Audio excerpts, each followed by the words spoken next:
থাকবে কদিন প্রাণ, তবু কেন স্বার্থের জন্য মানুষ হয় বেমান। যারে তুমি ভাবো আপন, তার তো নাই তোমায় প্রয়োজন।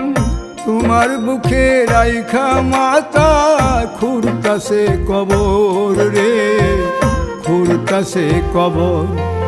মানুষ বড়ই স্বার্থপর রে, বড়ই স্বার্থপর।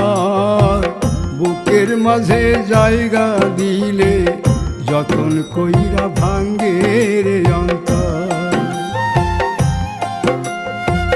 বুকের মাঝে জায়গা দিলে যতন কইরা ভাঙ্গে রে অন্তর।